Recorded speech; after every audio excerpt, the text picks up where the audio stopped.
Detroit woman whose Mercedes Benz was stolen went on a mission to track down her car. And the message to anyone willing to mess with her is, you'll be tracked down and literally dragged out. So this story is incredible because Bianca Chambers, who's the Detroit woman that we're talking about here, had to do her own investigative work in order to track down her stolen car. Bianca Chambers posted about her stolen car on Facebook, and the post went viral. She used social media tips to track her car throughout the city. At one point, the thief hit up the strip mall where she owns a boutique. She tracked her car for 3 days, calling the police each time she found it. But by the time law enforcement arrived at the scene, the thief was gone.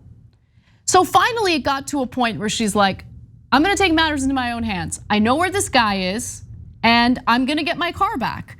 So when the alleged thief boldly made a stop at a barber shop, Chambers did take the matters into her own hands. It was filmed, and here's what happened.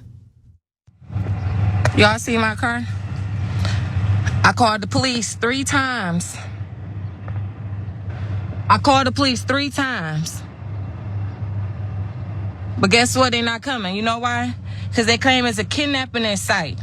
My mail lady just called me and told me he was in Brighton trying to get his dreads fixed. The barber said he didn't even recognize my car until he thought about it. He was like, dog. I just flattened the tires. Oh, you did? I just flattened all them. Excuse me, you got that Benz out there? Yes, you do.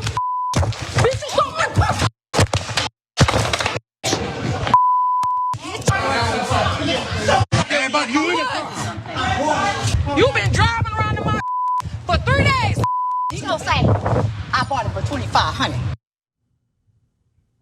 Michael Tolber is the individual who had stolen her vehicle. As you can see in that video, she did get her car back. And there were some pretty salty comments from the police arguing that she had committed assault and should have been charged for that. But the thief refused to press charges, so she will not be facing any consequences for it.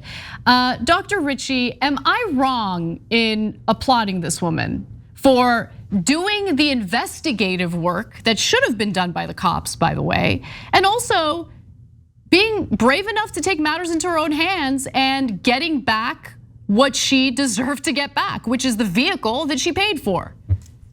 You're not wrong at all. As a matter of fact, I moved to put this woman on a January 6th investigation committee because obviously she knows how to get to the bottom of stuff. Totally. So remember, she already tracked this cat 3 times. She found him. She called the police, she called 911. She said, he's here, I'm here, let's get my car back. They failed her 3 different times before she took matters into her own hand. Now listen, you have the right to retrieve your property. You do have that right. If you know someone is taking your property and you take reasonable efforts in order to retrieve your property back, that is typically lawful, okay? He was living a particular life, a particular lifestyle. That when you engage in actions like that, let me put it this way. I mentor a lot of young folks, and sometimes they don't make the best decisions. So what I tell them is, if you're bad enough, if you're big and bad enough to do this right here, you may have to be big and bad enough when somebody catch you. And he got caught. He got caught. He effed around and found out. Learned a lesson. Yeah, and then he tried to say he bought the car for $2,500. That was a brand new damn Benz. Come on, man. Exactly. All right, you bought it for $2,500. But I'm glad he was not severely injured. Thank God, by the way, the cops didn't catch him. No telling what would have happened. He doesn't need to press charges because he was apprehended.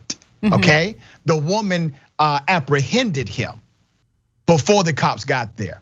Yes. So he's going to survive. Big lesson learned. He'll move on with his life.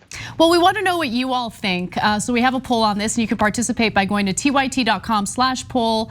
And the question is, should Bianca Chambers be charged with assault for physically dragging the man who stole her car across the floor? Yes or no? Please participate. We want to know what you guys think. And I'm looking forward to hearing from you. But thought we would do that feel-good story to wrap up the show, but bonus episode is next. You don't want to miss it. We're going to address some of the questions in our super chats, but we've got some more news to get to, including the gaggle of grifters known as Marjorie Taylor Greene and Matt Gaetz. Thanks for watching the Young Turks, really appreciate it. Another way to show support is through YouTube memberships. You'll get to interact with us more. There's live chat emojis, badges. You've got emojis of me, Anna, John, JR. So those are super fun. But you also get playback of our exclusive member-only shows and specials right after they air. So all of that, all you gotta do is click that join button right underneath the video. Thank you.